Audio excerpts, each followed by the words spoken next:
Alors, sonder ou ne pas sonder? Vaste programme, aurait dit le général de Gaulle. Alors, pour essayer de donner des éléments de réponse à cette question, on va partir un petit peu en arrière dans le temps. Si je peux, on va voir si ça avance, les diapos, tout en voulant aller en arrière. Voilà.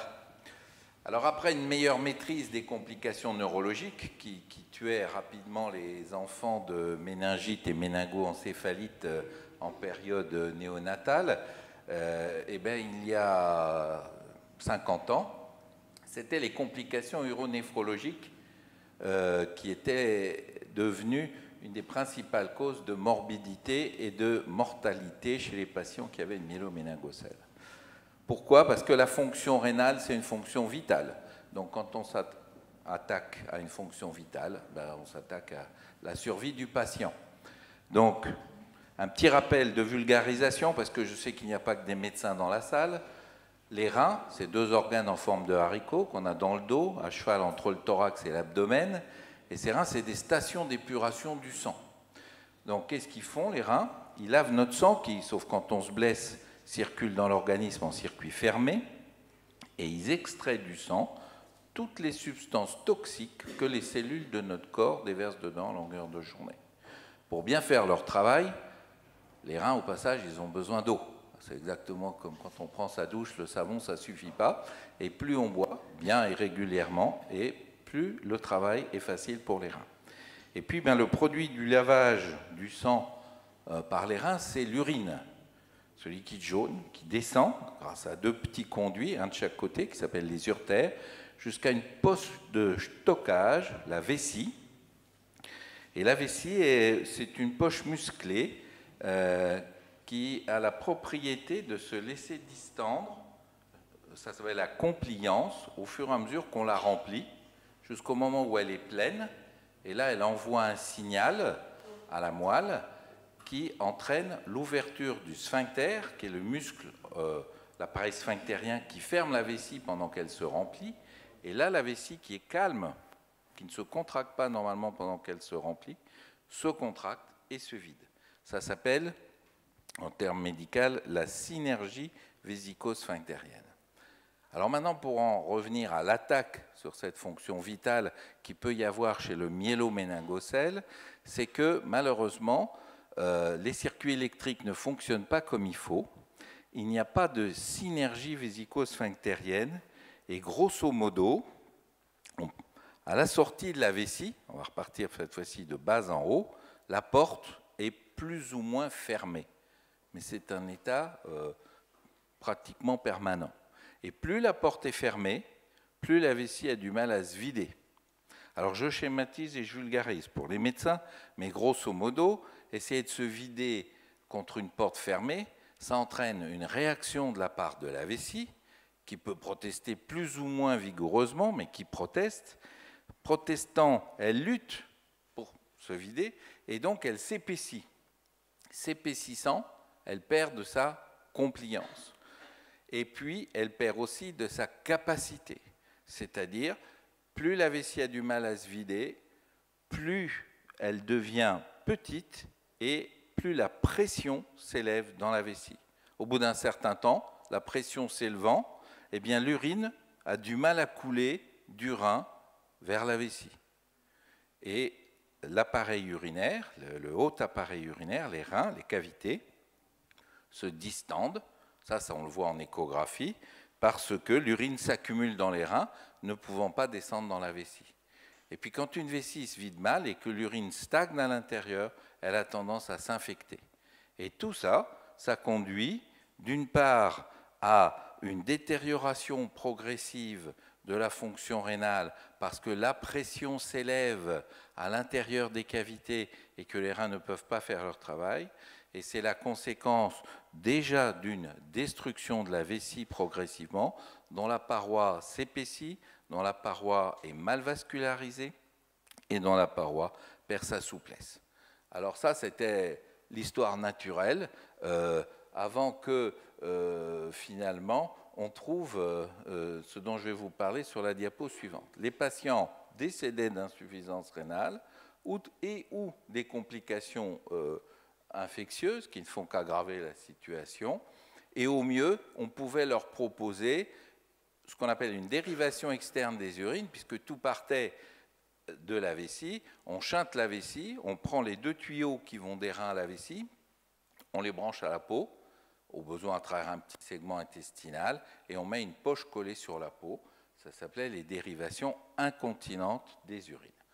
Bon, forcément, la qualité de vie de ces patients n'était pas optimale. Et puis, c'est presque hier dans l'histoire de l'humanité, au début des années 70, un chirurgien américain d'origine grecque, Jacques Lapides, a eu l'idée, toute simple, et c'est souvent les meilleures idées, les idées les plus simples, du sondage propre intermittent. C'est-à-dire, il s'est dit, puisque l'urine a du mal à sortir, on va aller la chercher, un peu comme la Gardère. Et donc, du coup, il s'est dit, oui, sonder avant, c'était un geste où il fallait faire dans une asepsie extrêmement rigoureuse, stérile et tout, c'était très compliqué. Il s'est dit, non, on va essayer de simplifier le processus et finalement, on va prendre une sonde en demandant aux patients de se laver les mains, pas toucher le bout de la sonde, des précautions minimales de désinfection, mais d'aller chercher l'urine et de l'évacuer plusieurs fois par jour pour que la vessie se vide sans résistance, pour qu'elle n'ait pas à protester. Mais au passage, ça permet, si la vessie proteste quand même, de donner des médicaments qui la calment, ce qu'on appelle les anticholinergiques, et ça permet comme ça d'essayer au mieux de préserver le réservoir vésical. On n'y arrive pas chez tous les patients, mais ça a été quand même un progrès considérable et c'est la base de tout. Alors, il y a aussi quelques faits qui sont absolument indiscutables. C'est qu'à de très très rares exceptions près, c'est-à-dire le malade qui est totalement incontinent et qui va pouvoir bénéficier de l'implantation d'un sphincter artificiel et qui va pouvoir uriner en vidant complètement sa vessie à travers son sphincter artificiel, ce qui suppose qu'on ne lui implante son sphincter artificiel que quand il a atteint la puberté, ce qui suppose qu'il est resté en couche jusqu'à la puberté. Alors, chez ces patients-là, effectivement, on ne va peut-être pas parler de sondage, mais vous comprenez tout de suite que c'est une infime minorité des patients. Et tous les autres vont être, un jour ou l'autre, confrontés au sondage. Même ceux qui sont très incontinents au départ, parce que quand on va leur donner la continence sociale, leur permettre de ne plus porter de couche, ça va quasiment à 100% passer par des sondages, y compris à peu près la moitié des patients qui ont un sphincter artificiel. Alors, deuxième fait, mieux vaut prévenir que guérir, parce que les enfants naissent le plus souvent avec des reins normaux, mais parfois déjà dilatés dès la naissance, et globalement, la détérioration de la vessie, elle peut survenir très très tôt dans la vie, très insidieusement, dès les premiers mois. Et une fois que la vessie a commencé à se détériorer, qu'elle contient moins, que la pression s'élève à l'intérieur, on est dans une spirale d'aggravation qui est très très difficile à réverser. Si en plus s'y ajoute déjà une atteinte de la fonction rénale, la première forme de l'atteinte, c'est la perte du pouvoir de concentration des urines. Donc vous avez un patient qui produit plus d'urine que la moyenne, parce que ses reins ne peuvent pas concentrer l'urine, et qui a une vessie plus petite que la moyenne. Et faire machine arrière là-dessus, c'est très compliqué. Et donc voilà pourquoi, plus les sondages sont commencés tôt, mieux c'est, et en plus, mieux ils sont acceptés. Alors après, il y a un fait aussi indiscutable, c'est qu'on n'a aucune étude dite contrôlée qui prouve que le sondage propre intermittent doit être commencé dès la naissance. Donc je ne vais pas vous le vendre aujourd'hui parce que ces études n'ont jamais été faites. C'est-à-dire, on prend 2 bébés, un on dit on va le sonder dès la naissance, un autre on va regarder ce que ça donne si on ne le sonde pas dès la naissance. Et finalement, de telles études à construire à l'heure actuelle. C'est extrêmement complexe. Vous avez déjà vu les protocoles, le temps que ça prend pour mettre en place pour la fermeture in utero de la malformation. Et pour en avoir les résultats, il faut probablement 2 ou 3 décades. Alors, qu'est-ce qu'on a fait pour essayer de répondre à la question qui m'a été posée ce matin? Aux États-Unis, le consensus américain, il y a donc des centres de contrôle et de prévention des maladies qui ont été sollicités en 2012 pour organiser des groupes de travail qui comprenaient des urologues pédiatres, des néphrologues pédiatres, des épidémiologistes, des méthodologistes, des représentants de l'association américaine, la SBA, la Spina Bifida Association, qui est un peu à l'échelle américaine, ce qui est l'association du spina ici en France. Et puis, ils ont été chargés de définir un protocole consensuel de prise en charge des patients de la naissance à 5 ans. Bon, voilà un peu la compilation du groupe de travail et ses conclusions. Bien, la recommandation, c'est un sondage dès la période néonatale, toutes les 6 heures avec mesure de résidus. Arrêt progressif des sondages si la majorité ramène moins de 30 millilitres sur 3 jours consécutifs. Ça ne sert à rien de mettre une sonde dans la vessie si elle est vide en permanence. Et sinon, les sondages sont poursuivis toutes les 4 heures. C'est-à-dire, en gros, 6 fois sur 24 heures. 6 fois 4, 24. Instruction des parents et des soignants dès le service de néonatologie. C'est vrai que c'est un endroit clé, le service de néonatologie. C'est vrai que là, effectivement, nos collègues néonatologistes peuvent faire appel aux spécialistes, à nos infirmières, urothérapeutes qui vont venir donner rendez-vous avec les parents, sonder l'enfant, voir si effectivement ça vaut la peine de continuer le sondage, et à ce moment-là, apprendre aux parents à sonder l'enfant. L'antibioprophylaxie pour éviter les complications infectieuses urinaires. Donc on commence par éventuellement, par exemple, donner de l'amoxicilline, et puis ensuite on relaye par du Bactrim jusqu'au premier bilan vidéo-urodynamique ou urodynamique simple et cystographie, ça dépend un peu comment on est équipé, qui est fait entre 3 et 6 mois de vie. Et après, la conduite ultérieure va dépendre des données de ce premier bilan urodynamique. Alors du côté européen, aussi, on a essayé de répondre à cette question. Là, ce que je vous ai présenté, c'était le protocole américain. Donc, il y a 2 grosses sociétés savantes, l'ESPU, la Société européenne d'urologie pédiatrique, dont le logo est en bas à gauche, que j'ai l'honneur de présider pour le moment, et l'EAU, qui est l'Association européenne d'urologie.